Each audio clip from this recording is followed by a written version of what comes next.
Setahu kami ini penghargaan ini juga pernah diberikan 2006 pada Gubernur Sutioso. Meskipun pada saat itu Basri itu baru mau koridor 3, ya artinya ada satu perubahan. Kemudian tahun lalu juga diberikan, tahun ini, dan mudah-mudahan setiap tahun mendapatkan. Tapi intinya adalah yang dinilai itu inovasinya. Nah ini yang mungkin perlu diketahui oleh masyarakat, inovasi apa yang dibuat. Sementara negara-negara yang sudah maju, jauh lebih maju daripada kita. Mungkin sekarang inovasinya sudah berakhir atau sedikit lah gitu ya. Nah sekarang mereka akan melihat kota-kota mana di dunia ini yang punya inovasi transportasi berkelanjutan. Nah Indonesia itu ya fokusnya memang pada kota Jakarta dulu. Ya harapannya kalau Jakarta bisa menjadi kota internasional, nantinya akan diikuti oleh kota-kota lainnya. Tagar Institut Jurnalisme dan Riset.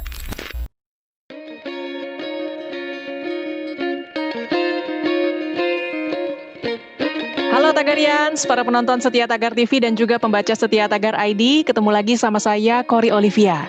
Hari ini kita mau bahas tentang pemerintah Provinsi DKI Jakarta yang baru saja meraih juara dalam layanan transportasi berkelanjutan atau Sustainable Transport Award 2021 yang diberikan The Institute for Transportation and Development Policy, yaitu lembaga nirlaba yang fokus di bidang transportasi dan berbasis di New York, Amerika. Gubernur DKI Anies Baswedan menyambut baik dan menganggap pencapaian itu juga berkat kontribusi warga Jakarta. Hal ini pun langsung mengundang kritik dari berbagai pihak karena Anies dituding hanya meneruskan program warisan Gubernur DKI sebelumnya, yaitu Jokowi ketika menjabat periode 2012 sampai 2014 dan Basuki Cahayapurnama atau Ahok pada periode 2014 sampai 2017. Ketua Bidang Advokasi dan Kemasyarakatan Masyarakat Transportasi Indonesia atau MTI, Joko Setiowarno juga mengingatkan, penghargaan itu adalah hasil jerih payah bersama. Sehingga setiap gubernur yang memimpin Jakarta memiliki peran masing-masing. Joko pun menyinggung sejarah pembangunan transportasi berkelanjutan di Jakarta sudah dimulai sejak era Sutioso. Untuk membahas hal ini lebih lanjut, saya sudah bersama dengan Ketua Bidang Advokasi dan Kemasyarakatan Masyarakat Transportasi Indonesia atau MTI, Joko Setiowarno. Halo Pak Joko, apa kabar Pak? Alhamdulillah sehat Mbak Olivia. Sehat ya. Pak Joko, ya. Pemprov DKI meraih juara dalam layanan transportasi berkelanjutan yang diberikan The Institute for Transportation and Development Policy. Ini bagaimana pendapat Anda Pak? Apakah Pemprov DKI layak menerima penghargaan itu Pak? Yang jelas, pertama kita ucapin selamat ya buat pemerintah DKI, juga masyarakat DKI dan masyarakat pengguna jasa transportasi di Jakarta. Karena penggunanya kan tidak harus warga Jakarta kan. Saya pun dari Semarang juga menggunakan kalau ke Jakarta. Terutama mungkin juga publik yang berada di warga di mana? Kota penuh Bodetabek. Ya. Nah, setahu kami ini penghargaan ini juga pernah diberikan 2006 pada Gubernur Sutioso. Meskipun pada saat itu Basri itu baru mau koridor 3. Ya, artinya ada satu perubahan. Kemudian tahun lalu juga diberikan, tahun ini, dan mudah-mudahan setiap tahun mendapatkan. Tapi intinya adalah yang dinilai itu inovasinya. Nah ini yang mungkin perlu diketahui oleh masyarakat, inovasi apa yang dibuat. Sementara negara-negara yang sudah maju, jauh lebih maju daripada kita. Mungkin sekarang inovasinya sudah berakhir atau sedikit lah gitu ya. Nah sekarang mereka akan melihat kota-kota mana di dunia ini yang punya inovasi transportasi berkelanjutan. Nah, Indonesia itu ya fokusnya memang pada kota Jakarta dulu. Ya, harapannya kalau Jakarta bisa menjadi kota internasional, nantinya akan diikuti oleh kota-kota lainnya. Nah, kalau di dalam negeri itu istilahnya ada penghargaan wahana tata nugraha. Tapi DKI nggak boleh ikut karena dia sudah masuk kategorinya yang internasional kan. Nah, yang wahana tata nugraha itu selain DKI itu ada. Yang mudah-mudahan tidak hanya Jakarta, nanti bisa diikuti oleh Surabaya, Bandung, Medan, umpamanya begitu. Tapi ini masih proses lah kota selain Jakarta. Nah, untuk Jakarta sendiri, memang ini kalau kita lihat ini apapun bentuknya penghargaan itu mesti suatu proses ya. Tidak ada yang tiba-tiba nggak ada. Ya, artinya masing-masing kepala daerah saya bilang punya kontribusi dan punya inovasi masing-masing. Bayangin aja seandainya gubernur terdahulu zamannya siapa? Cokro Pranolo mungkin ya, yang melarang becak ya. Becak itu tadi sering Cokro Pranolo lupa saya.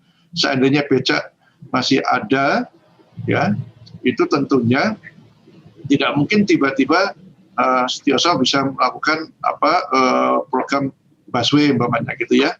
Nah, cuman memang revolusinya itu dimulai ketika Setiausaha, karena pada saat itu sudah ada PTM, pola transportasi makro yang diperdakan, saya lupa nomor perdanya berapa. Nah, itu menjadi pegangan setiap kepala daerah harus melaksanakan itu. Nah, sehingga inilah sebenarnya kalau bagi daerah-daerah lain yang melakukan itu, buatlah perda. Sehingga siapapun kepala daerahnya, ya itu dilakukan. Nah, tinggal mau percepatannya seperti apa, itu masing-masing kepala daerah punya cara dan inovasi sendiri-sendiri. Nah, sampailah mulai Setiausaha, pada saat itu muncul 13 koridor busway. Ya, intinya kalau nggak salah mau diselesaikan 2012, tapi molor sehingga yang ke-13 itu bentuknya layang itu, koridor ke-13 itu di zamannya Ahok itu baru muncul.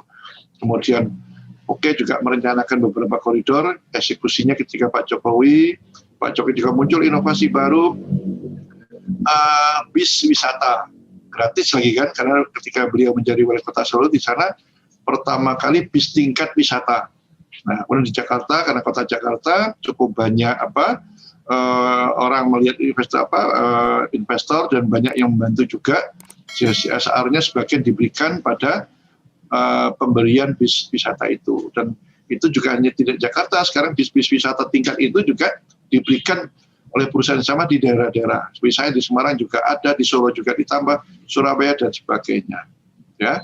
Nah, kemudian di sisi lain juga tidak hanya Transjakarta yang jalan jalur busway-nya bisa rapid transit, tapi membangun jalur Transjakarta yang lainnya, ya sampai ke daerah perbatasan juga.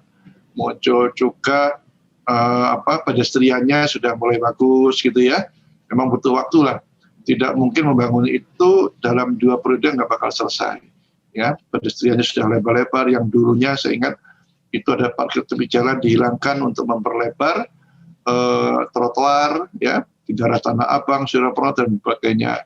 Bahkan sudah dimulai ketika di zamannya Ahok itu ada pedestrian, ada jalur sepedanya. Sepeda boleh, tapi baru sedikit itu depan Istiqlal. Saya masih ada itu sampai sekarang ya, baru sedikit. Nah, kemudian direncanakan di sepanjang koridor MRT Jalan Sudirman. Nah, itu sudah direncanakan zaman Ahok dan diwujudkan ketika Pak Anies jadi gubernur. Dan orang bisa menikmati sepeda di trotoar itu ya di Sudirman itu sampai sekarang, meskipun banyak yang belum tahu juga karena naik sepeda pengen ngebut gitu kan, makanya dibuat jalur sendiri. Nah, setelah itu punya jaringan terbentuk, kita juga jangan lupa bahwa ada peran PT Kereta Api. Ya, 2013 PT Kereta Api itu melakukan penataan KRL Jabodetabek. Ya, besar-besaran dulu kita tahu stasiun itu seperti apa. Ya, banyak PKL sulit diatur, keretanya di atas, penumpangnya wah. Karena mungkin setiap bulan tuh ada yang meninggal itu karena kesetrum. Nah, itu mungkin besar-besaran dan itu dilakukan PT Kereta Api sehingga menjadi contoh sama dengan kota-kota lain yang di dunia dalam hal layanan KRL. Ya, KRL orang terbiasa naik KRL dengan tapping dan sebagainya, di awalnya memang luar biasa itu. Betul itu Pak Yonan menghadapi tekanan. Mungkin kalau sekarang disebutnya bully lah. Cuman pada saat itu cuman SMS saja kan, belum ada WA. Ya. Nah, kemudian setelah bagus semuanya ya jadi senang.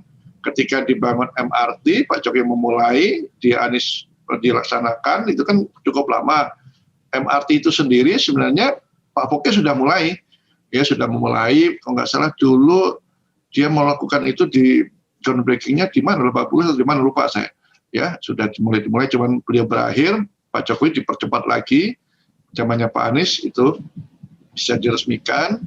Dan sebenarnya MRT itu ada yang bilang kok masih rapat terus, memang lama. Setelah saya baca sejarah MRT di dunia itu nggak ada yang di bawah 10 tahun jadi, nggak ada. Rata-rata di atas 20 tahun mereka berdiskusi, ya baru bisa diterapkan. Nah, kita harus belajar sejarah bagaimana di kota-kota di dunia juga ya butuh waktu juga. Ya, cuman sekarang kita kan lihatnya sekarang, nggak lihat prosesnya itu. Nah, kemudian ada LRT Jakarta gitu ya, yang dibangun di era meskipun sekitar ya belum sampai 6 kilo, 5,8 kilo, itu sudah dibangun, sudah ada wujudnya juga, yang semestinya itu bisa diteruskan. Nah, kemudian di eranya Pak Jarod juga ya, itu sudah dimulai, ada meneruskan. Jadi masih ingat waktu itu ada 10 rute KWK juga ya, KWK itu ya sekarang jadi cikal bakalnya Ciklengko itu. Jadi dulu sudah ada KWK itu dengan angkot yang sudah ada itu, gratis kalau pagi sama sore, siang saya lupa sore itu ya, jadi gratis pagi sampai sore. Sekarang dibuatkan Ciklengko, digratiskan semua dengan armada baru. Jadi saling berkelanjutan. Nah, karena sudah bagus sistemnya, makanya mulailah integrasi. Ya. Nah, integrasi itu 3 macam. Integrasi secara fisik, integrasi jadwal, dan pembayaran. Secara fisik apa? Ketika orang berhenti stasiun, itu ada berganti dengan bisnya. Ya, sudah mulai beberapa stasiun seperti itu. Sekarang boleh dikatakan hampir semua stasiun pemberhentian itu di Kota Jakarta ada lanjutannya bis Transjakarta. Ya, ada Ciklengko juga. Ya. Kemudian memang masih ada kekurangan lah. Kalau kita lihat stasiun Cawang, itu susah itu kan, mungkin masih diupayakan. Juga konektivitas seumpamanya biar lebih mudah bagaimana halte di Juanda, dengan stasiun Juanda ini kan harus naik turun. Dulunya nggak terhubung, sekarang sudah terhubung. Ya, jadi tidak perlu turun jalan raya, cukup dengan jembatan JPO, dia bisa langsung juga. Bentuk-bentuk seperti itu sebenarnya kelanjutan dari gubernur sebelumnya yang sekarang sudah mulai dibuat. Nanti ada di CSW juga, ya, itu juga berkelanjutan. Dan ini juga setelah itu terhubung, tadi konektivitas, ya boleh dikatakan cukup banyak lah, saya belum tahu berapa persentasenya, tapi stasiunnya sudah mulai bagus, antar stasiun itu juga konektivitas dengan Transjakarta. Nah, kemudian penjadwalan, kita tahu kalau naik Transjakarta, LRT, MRT, kemudian KRL, itu kita sudah tahu. Mau jam berapa kereta itu hadir atau bisa hadir, mau berangkatnya kita sudah tahu. Arti integrasi jadwal sudah ada. Yang ketiga ini adalah integrasi dalam hal pembayaran. Nah, ini sudah dibentuk organisasinya, tinggal tunggu waktu aja, sehingga nanti penjadwalan ini, pembayaran ini nanti cukup satu tiket, ya, sehingga kita nanti suatu saat ya bisa langganan mau beli harian, mau mingguan atau bulanan, seperti halnya kalau di luar negeri seperti itu, jauh lebih murah gitu ya. Ini sedang proses, mudah-mudahan tahun ini atau tahun depan sudah bisa terwujud. Nah, untuk yang lebih besar lagi, pemerintah pusat juga mendorong Badan Pengelola Transportasi Jabodetabek 2016 itu dibentuk, sehingga mereka punya rencana induk transportasi Jabodetabek RITJ itu ya. Karena itu adalah karena yang beraktif di Jakarta itu tidak hanya orang Jakarta, tapi Bodetabek cukup banyak ya, sehingga itu muncullah Trans Jabodetabek, ada JR Connection yang sekarang mungkin bertambah. Nah, itulah bentuk-bentuk yang sebenarnya saling mendukung antara satu sama lainnya. Sehingga sekarang kalau saya bilang ya, Kota Jakarta sudah bisa menjadi percontohan kota-kota lain di Indonesia.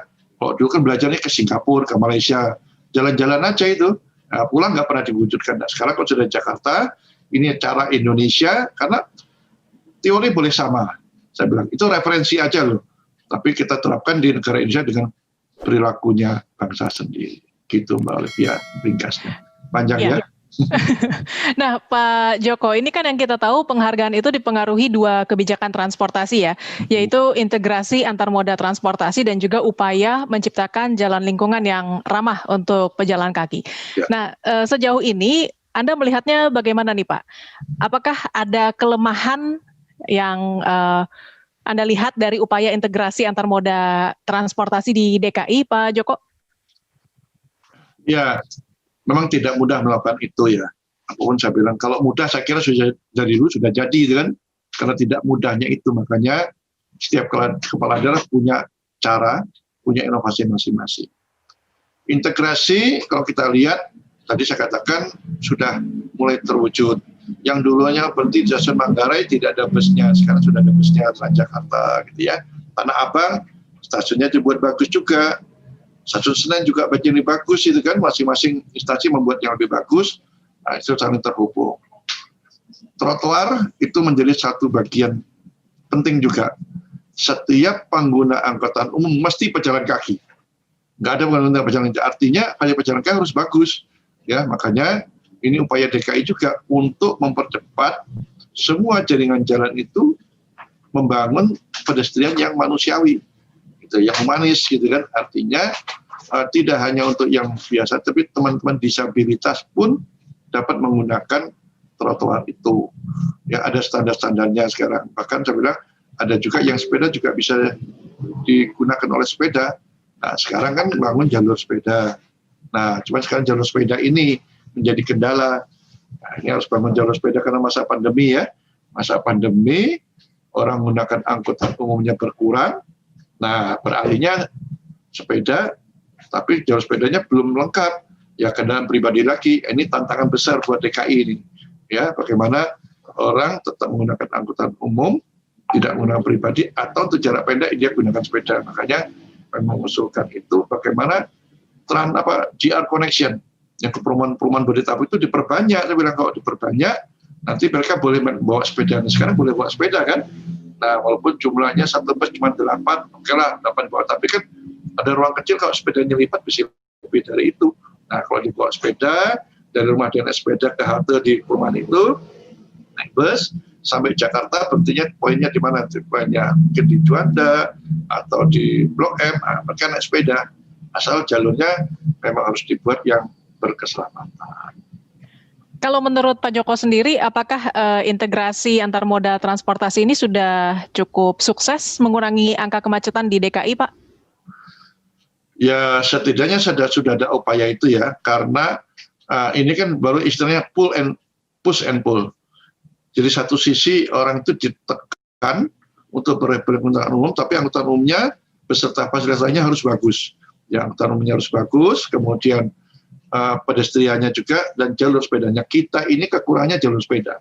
Ketika masa pandemi kok di luar negeri itu, orang semuanya takut lah, namanya manusia ya. Sama mereka takut dengan angkutan umum. Tapi pemerintahnya karena warganya sebagian sudah bisa senang naik sepeda untuk jarak pendek. Nah, parkir-parkir tepi jalan itu dihilangkan, dibuat untuk jalur sepeda. Nah, jadi jarak pendek mereka nggak pakai angkutan pribadi, mereka naik sepeda. Pedestriannya dibuat bagus. Itu dilakukan negara-negara yang memang mereka sudah membiasakan masyarakatnya untuk jarak pendek untuk bersepeda. Nah, kita ketinggalannya itu adalah sepeda ini. Makanya dengan pandemi ini kan Kementerian Perhubungan membuat peraturan Menteri Perhubungan mengenai keselamatan sepeda. Nanti PU, kalau nggak salah akhir Desember sudah membuat nanti pedoman teknis seperti apa. Ini saling bergabung nanti ya. Nah, kemudian nanti tinggal penegakan hukumnya. Nah, nanti kalau itu bisa terwujud, saya kira akan muncul inovasi-inovasi baru lagi. Tapi setidaknya memang di era pandemi ini bagaimana melihat integrasi itu adalah bagian penting orang untuk memudahkan berganti moda dalam bermobilisasi. Ya, memang jalur sepeda memang penting sekali ya di saat-saat seperti ini ya. Tapi kan kalau kita mundur lagi nih, kita lihat 2 tahun terakhir di mana Gubernur DKI Anies Baswedan itu getol menciptakan ruang bagi pejalan kaki dan juga pesepeda. Ya. Walaupun sempat dikritik karena membuat badan jalan menyempit dan juga menciptakan kemacetan baru jadinya. Nah, ini gimana menurut Anda, Pak? Ya, ini tadi push and pull-nya, satu sisi itu memang diberikan keleluasan orang, memudahkan orang menggunakan angkutan umum, berjalan bersepeda, di sana ditekan apa kebijakannya, ya ganjil genap. Ya, cuman ganjil genap nggak boleh lama-lama, karena bentuknya sudah mulai pemalsuan, ada pemalsuan plat nomor, ya, ada kendaraannya beli lebih dari satu, ya itu nggak pemalsuan, tapi kan menambah gitu kan. Jadi seolah-olah ya tidak artinya, makanya kebijakan berikutnya mewujudkan jalan berbayar atau electronic pricing. Ini belum selesai nih, sejak zaman Pak Jokowi jadi gubernur sampai sekarang belum selesai. Ini tantangan berat loh untuk mewujudkan itu, nggak mudah gitu kan ya. Nah, kalau itu sudah ERP lebih mudah lagi, jadi nggak perlu keluar uang, justru Pemda DKI akan mendapatkan uang ya silakan lewat di jalan mana, kayak saya pasang kamu bayar. Nah, uang itu nanti diputar untuk mengoperasikan angkutan umum, ya, memperbaiki jalur sepeda dan sebagainya. Nah, jalur sepeda ini juga menjadi kendala, tidak hanya DKI, di seluruh Indonesia. Saya buat jalur sepeda itu mesti nanti di tepi jalan masih ada parkir tepi jalan mobil. Nah, ini harus bagaimana menghilangkan itu, ya, atau mungkin nanti parkir di pusat kota makin mahal. Bisa aja kebijakan itu muncul, nggak apa-apa. Ruang parkir pusat kota makin sempit, gitu. Itu mudah-mudahan inovasi baru akan berbentuk seperti itu, ya. Iya, saya juga agak terusik nih Pak dengan pembuatan ruang pejalan kaki dan juga pesepeda ini kan sempat dikritik karena ada bongkar pasang dan menghabiskan anggaran ratusan miliar. Ini sebenarnya apa sih Pak yang terjadi? Kenapa bisa sampai sempat ada bongkar pasang gitu Pak?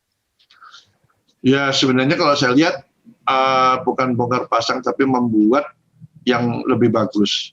Ya, memang beberapa jalan itu kami perhatikan untuk ruang trotoar yang lebih lebar. Ya dimanapun ini keberanian juga menyempitkan pengguna kendaraan pribadi yang biasa 3 lajur menjadi 2. Ya harapannya mereka itu beralih ke angkutan umum. Ya tapi kan tidak semua orang bisa menerima itu. Jalan Cikini juga sempit kan trotoar jadi lebar kan. Orang yang jalan kaki ya senang-senang aja. Yang naik mobilnya juga bingung gitu kan. Akhirnya bentuknya kan memang searah maunya gitu kan. Tapi kalau saya lewat jalan Cikini ya senang juga udah makin lebar gitu kan. Nah tapi pesepedanya nanti ya jangan ngambil ruang kendaraan bermotor, kasihan kan. Udahlah di trotoar saja tapi jangan ngebut. Kalau pengen ngebut ya di velodrome aja itu latihannya kan. Nah karena ini kan kita bicara sepeda untuk keseharian. Kecepatannya 10-15 kilo lah per kilometer. Itu masih memungkinkan kalau dia menggunakan ruang trotoar. Memang ada jarak minimal, nggak salah lebar minimal 3 atau 5 meter, lupa saya. Yang mudah-mudahan nanti PU buat aturan lebar minimal. Contohnya begini, di Istana Bogor, keliling itu idealnya itu. Nah itu PU sudah membuat itu. Jadi keliling Istana Bogor itu orang bisa jalan kaki bersepeda tanpa diganggu kendaraan bermotor. Nah itu yang menarik. Seandainya nanti di jalan pun dikasihlah pembatas. Saya lihat itu di Jakarta baru sedikit itu dekat Bundaran HI itu yang dari selatan itu ada pembatas ya seperti itu aja. Sebenarnya nggak usah mahal-mahal. Ya, sehingga orang menggunakan sepeda ada rasa jaminan aman. Nah, tapi nanti dengan kepolisian lihat siapa yang masuk jalur sepeda itu kena tilang, sama juga pesepeda masuk ke jalur bermotor juga kena tilang. Jadi adil ya Pak ya? Harus adil. Nah ini penegakan hukumnya ya. Nah, nanti berikutnya dan penegakan hukum pun kan sudah ada etle juga, sama membantu juga kan. Nggak perlu banyak petugas kepolisian di lapangan. Nah, meskipun ada lah main akal-akalan itu tetap ada. Orang Indonesia kan senang ngakalinya itu ya. Tapi setidaknya membantu kepolisian juga. Cukup di belakang meja dilihat plat nomor ini ganjil genap dan sebagainya, melanggar siapa. Cukup dengan memasang kamera di lokasi tertentu. Dan itu juga kalau bisa diperluas ya lebih bagus. Kita nggak butuh petugas kepolisian banyak di lapangan, tapi di atas meja aja. Nah, seperti di Singapura kan begitu. Kalau ada tabrakan, tiba-tiba polisi keluar. Kalau ada tabrakan, nggak pernah kita lihat polisi di lapangan kan. Nah, jadi informasinya cepat. Oke, Pak Joko, ini kita mau kembali sebentar ke ERP, Electronic Road Pricing ya. Apa menurut Pak Joko bisa itu terwujud di Jakarta setelah sekian lama direncanakan? Itu tantangan buat DKI itu, kenapa belum bisa kan? Nah ini kita tunggu. Ya ini tantangan juga. Semoga aja itu bisa terwujud karena itu nanti sebagai penggantinya ganjil genap. Ya, jadi orang bebas silakan mau menggunakan selama dia mau bayar ya silakan lewat. Nah itu nanti diatur. Ini yang mudah-mudahan cepat terwujud lah. Yang lebih adil ya, lebih adil. Ya, kalau dia mau bayar silakan masuk jalan ini, kalau enggak ya udah pilih jalan lain. Dan benar DKI nggak keluar uang kan? Kalau ganjil genap kan masih ada petugas yang keluar dan ini nggak ada, justru dapat uang dari itu. Lalu bagaimana dengan ini Pak, panjang ruas jalan di DKI yang masih tidak sebanding dengan penambahan jumlah kendaraan. Kira-kira apa nih solusi yang bisa Pak Joko tawarkan? Ya ini memang ada teori tapi katanya sekian per, tapi itu sebenarnya tidak ada standarnya juga gitu kan. Jadi bukan standar, kalau luas sekian kapasitas sekian itu nggak ada standarnya. Karena kan juga menyangkut kemampuan suatu negara, satu daerah juga untuk membangun jalan itu kan. Kan membangun jalan tidak mudah juga. Nah, tapi ini kan DKI juga sudah terbantu. Jadi ada bangun jalan tol layang katanya 6 itu yang belum selesai gitu kan ya. Nah, itu ada investor yang mau ya. Itu salah satu bentuk menambah kapasitas jalan. Tapi kalau menambah kapasitas bentuknya upgrade agak susah memang. Ya, Jakarta. Tapi ya bentuknya ya itu tadi, meskipun ada pro dan kontra, akhirnya ya satu persatu mulai tol layang itu terbangun juga gitu kan ya. Ini kalau nggak salah kemarin yang ada ruas dari mana? Dari Pulau Gebang ya, Pulau yang menuju pusat kota itu yang di jalan koridor 6 atau apa, saya lupa itu kan yang belum selesai itu yang kemarin itu ya. Ya itu salah satu bentuk menambah kapasitas jalan dengan membangun layang. Kalau edit sudah nggak mungkin ya. Tapi sebenarnya justru bagaimana kita memanage karena apapun makin banyak kena polusi udara. Itu menjadi perhatian. Memang kemarin pandemi polusi udara kan menurun. Tapi tidak pandemi pun harusnya bisa tetap menurun. Makanya dijaga juga kualitas itu. Termasuk juga mulai pengganti perlahan bus listrik.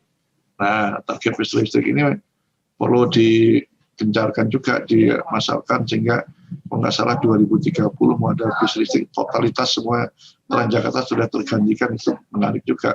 Dan bus listrik ini kan perlu dimiliki juga ada. PTNK juga buat kan, nggak bisa pesan sendiri. Baik, ini pertanyaan terakhir Pak Joko. Menurut Anda ini bagaimana Anda melihat Gubernur Anies Baswedan? Apakah memang Anies punya visi yang konkret mengenai pembenahan dan layanan transportasi di DKI, Pak? Ya, kalau melihat selama ini ya ada positif ada negatifnya. Ya mungkin kalau negatifnya jangan ditirulah untuk yang berikutnya ya. Pelarangan sepeda motor itu kan sudah bagus. Nah, tapi kampanyenya kan sepeda motor boleh lewat. Nah, sekarang jadinya semerawut juga, itu kan. Kemudian trotoar, umpamanya itu nggak boleh jualan. Sekarang kelabaan juga kan menarik mereka meskipun sudah dikasih tempat tetap juga jualan. Nah, ini jangan terulang lagi lah oleh gubernur-gubernur yang berikutnya. Kalau kampanye itu inovatif, bukan yang sudah ada menjadi lebih turun gitu kan. Justru dengan inovatif itu umpamanya begini. Kalau saya jadi gubernur, tarif angkutan umumnya bisa turun, itu kan menarik kan. Ya, bukan mau sepeda motor boleh kemana-mana. Nah, ini kan jadi masalah juga gitu kan. Nah, justru sebenarnya kalau sisi lainnya positifnya itu tadi membangun jalur sepeda. Meskipun jalur sepeda ini tentunya kalau di Indonesia jangan jalur sepeda yang terbuka, harusnya bentuknya tertutup ya. Tapi komitmen itu ada. Kalau nggak salah tahun ini rencana 200 km, tapi karena pandemi mungkin mundur ya. Untuk tahun depan mudah-mudahan targetnya bisa tercapai. Pedestriannya juga ya harus diperbanyak ya volumenya sehingga makin banyak yang berjalan kaki. Lane-nya juga harus bisa diperluas di Jalan Sudirman, makin banyak juga simpang-simpang ruas jalan yang terdeteksi dengan lane itu. Mungkin nanti ya inovasi lainnya bisa juga tadi tarif di tengah kotanya mungkin makin mahal, tapi bagaimana sekarang mendorong orang menggunakan angkutan umum, berjalan kaki dengan baik, dan bersepeda, dan saling terintegrasi itu. Dan materi yang tiap gubernur punya kontribusi dan punya inovasi masing-masing sesuai masanya sendiri-sendiri. Baik Pak Joko, terima kasih untuk waktunya. Sehat dan sukses selalu ya Pak. Tagarian, demikian perbincangan saya bersama Ketua Bidang Advokasi dan Kemasyarakatan Masyarakat Transportasi Indonesia atau MTI, Joko Setiowarno. Subscribe YouTube channel Tagar TV dan klik loncengnya juga untuk mengikuti video menarik membahas topik terhangat hanya untuk Anda. Ingat juga 3M, memakai masker, menjaga jarak, dan mencuci tangan. Saya Kori Olivia, Tagar TV.